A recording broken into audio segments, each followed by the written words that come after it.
Muy buenas a todos y bienvenidos una vez más a mi aterradora biblioteca. Por si no me conoces me presento, mi nombre es Pegajoso Blog y cada lunes, si todo va bien, te traeré en este canal los misterios más impactantes de la historia.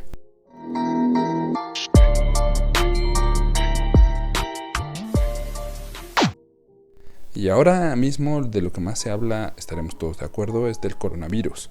En el mundo, vayas a donde vayas, todo es cuántos infectados hay, cuántos muertos ha habido, cuántos eventos se han cancelado, por lo cual se me ocurrió la idea de hablarles de un caso que me recuerda ligeramente a lo que está pasando actualmente, ya que está ligado íntimamente a las pandemias.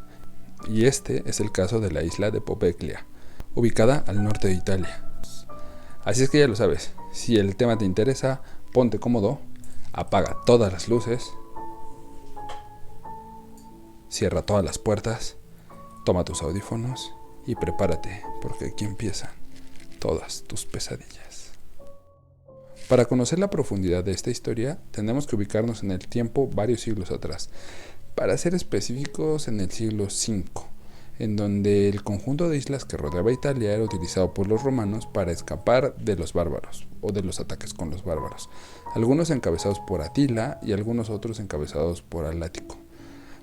Así es como dicen varios artículos que realmente las islas se encontraban habitadas desde ese entonces.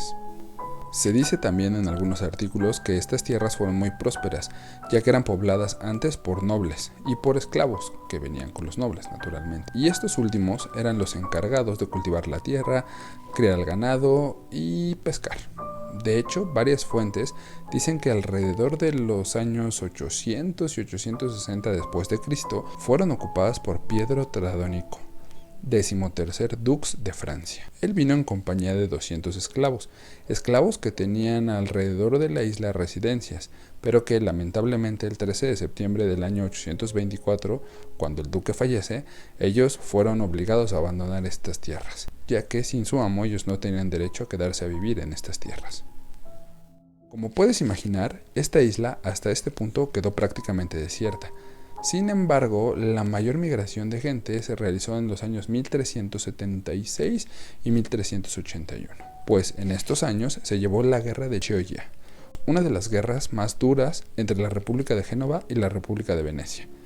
Y esta fue por el control marítimo del área, ya que en esos entonces gran parte del comercio pasaba por Venecia, por lo cual Génova no estaba tan dispuesto a aceptarlo y decidió atacar a Venecia. Por supuesto, Venecia no iba a permitirlo y la mejor forma de defenderla era utilizando la isla de Poveglia, una isla de tamaño reducido que permitía atacar a las tropas de modo muy efectivo.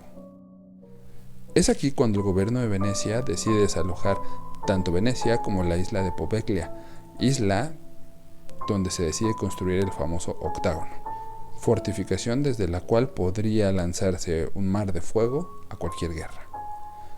Lamentablemente, aunque Venecia salió airoso de este conflicto, la isla de Poveglia quedó prácticamente derrumbada, convertida en escombros. A partir de aquí es cuando da inicio a la historia oscura de este enclave. Y es que en el siglo XIV se produjo una de las pandemias más terribles de la historia, la peste bubónica, o más conocida como la peste negra. A lo largo de la historia hubo 3 brotes marcados. El primero fue en el siglo VI después de Cristo. El segundo entre los años 1340 y 1400 después de Cristo. Y el tercero a mediados del siglo XIX. Cabe resaltar que en el segundo brote, la isla de Poveglia fue clave para contrarrestar la propagación de este virus. De acuerdo a estudios recientes, la pandemia surgió en Asia, con la aparición de la bacteria llamada Yersinia pestis, llamada así en honor a su descubridor, el bacteriólogo Alexander Yersis. Esta bacteria infectó a miles de ratas, y con esta información muchos se preguntarán cómo es que una enfermedad que afectó a las ratas afectó directamente a tantos seres humanos. Y la respuesta es muy sencilla, ya que las pulgas de las ratas fueron las principales responsables de que el virus de las ratas pasara a los humanos. Y es que las pulgas, tras picar a las ratas, llevaban la bacteria y la pasaron a los seres humanos. A partir de aquí, la segunda pregunta que surge es ¿cómo una enfermedad que estaba en Asia puede afectar al resto del mundo? La respuesta es muy sencilla, y esto es a través del comercio. Las ratas se colaban en los barcos y a través de Asia llegaban a todo el mundo. Pero no piensen que el contagio fue tan sencillo, ya que existieron una serie de factores que hicieron posible que esta enfermedad se propagara y fuera casi imparable. Primero, recuerden, las pulgas pasaron la enfermedad a los humanos. Después llegaron los mosquitos que picaban a la persona infectada y transmitían el virus a otra que no lo estaba. A todo esto debemos sumar la falta de higiene de aquella época, la gente que no se lavaba con frecuencia, las calles sucias e incluso la comida ni siquiera se lavaba de manera adecuada. Así que en ese entonces el mundo era el lugar correcto para que esta enfermedad se propagara. Esto sumado al último hecho que te va a parecer un tanto gracioso, la falta de gatos. Sí, yo sé que puede sonar absurdo, pero esto hizo que realmente la enfermedad se propagara de manera alarmante. Y es que aunque suene difícil de creer, en el siglo XIII el Papa Gregorio IX declaró que los gatos eran figuras diabólicas y que por lo tanto deberían ser exterminadas. Desde entonces estos animales fueron perseguidos y exterminados, por lo que en el siglo XIV, cuando la peste llegó a Europa, la población de ratas era muchísimo mayor a la población de gatos. Y es en este momento en el que la religión católica indulta a los gatos. Digamos que en este momento ya era demasiado tarde. Y es que, además de que los gatos eran pocos en sí, pues la camada de gatos es de 2 a 3 gatos, cuando las ratas tienen de 8 a 10 por cada camada, y en algunas condiciones las ratas pueden tener hasta 3 camadas por año. Y es aquí cuando nos damos cuenta de la importancia de los gatos dentro de la historia, ya que sin ellos, dentro de la ecuación, estas ratas pudieron multiplicarse y convertir esto en una pandemia global. Regresemos al primero. Durante el primer brote, los romanos hicieron todo lo posible por contener la enfermedad, aun a pesar de que murieron muchas personas. Pero es en el segundo brote en el que más terrible está la historia para la humanidad, pues acabó con 1/3 de la población de Europa. Fue tan terrible que la gente comenzó a pensar que aquello era un castigo divino, castigo por todo lo que el hombre estaba haciendo. Es por ello que muchas personas mandaron a tallar una cruz en su puerta con la leyenda: Señor, ten piedad de nosotros. Así es, hoy sabes por qué muchas abuelitas tienen la tradición de poner una cruz atrás de la puerta. En este contexto de humanidad es cuando la isla de Popeclia entra con un papel muy importante. Cuando la peste negra llega a costas italianas, el miedo se empieza a extender de manera alarmante. Y es que no era para menos. Según varios textos, la enfermedad era letal, pues personas que por la mañana estaban normales, por la tarde comenzaban a tener fiebre y por la noche, ¡pum!, caían súbitamente muertas. Es debido a lo rápido de la enfermedad que los cadáveres comienzan a apilarse cada vez más en las calles italianas. Es aquí cuando el gobierno de Venecia manda a abrir 2 fosas comunes, pero estas mismas se quedan pronto sobresaturadas, dejando al gobierno sin una manera real de contrarrestar estos cadáveres. Y es aquí cuando la ciudad fija su atención en 2 islas, la isla de San Erasmo y la isla de Popeclia. ¿Recuerdan que después de la guerra la isla fue desocupada? Pues ahora parecía el escenario perfecto para mover a todos esos cadáveres que resultaban de la pandemia, ya que al principio era una idea muy sencilla. Los cadáveres se transportaban a la isla, donde se abrían 2 fosas comunes, donde se echarían los cadáveres y entonces ¡pum!, se prendería fuego, ya que el fuego lo purificaba todo. Sin embargo, por lo acelerado de la enfermedad, cada día había más personas infectadas, por lo cual en ese entonces se decidió enviar no solo a los muertos, sino a las personas que tentativamente estaban infectadas. Complicado, ¿no? Personas que tenían tentativamente esta enfermedad padecían los siguientes síntomas: tos, expectoraciones con sangre, aparición de moretones negros que cuando explotaban supuraban un líquido verde pestoliente, manchas en la piel de color negro o azul, las cuales eran producto de hemorragias cutáneas internas, gangrena y sed. Una sed terrible. Y esto último fue muy llamativo en la ciudad, ya que toda Venecia está rodeada de agua, y la gente realmente se moría de sed. Se acercaban al agua para beberla, pero algunas de ellas, por la debilidad de la enfermedad, caían ahogados en las aguas de Venecia. Así es que cuando una persona daba aviso a las autoridades de un probable caso de infección, las autoridades iban por el infectado y lo trasladaban a la isla de Poveglia.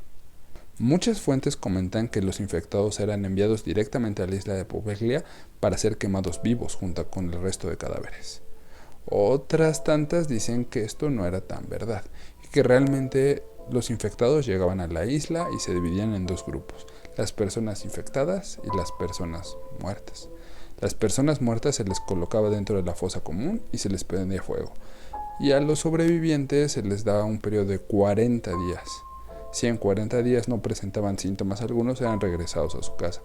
Pero si en 40 días no podían mejorar, entonces sí, eran enviados a las fosas comunes y en algunos casos quemados vivos.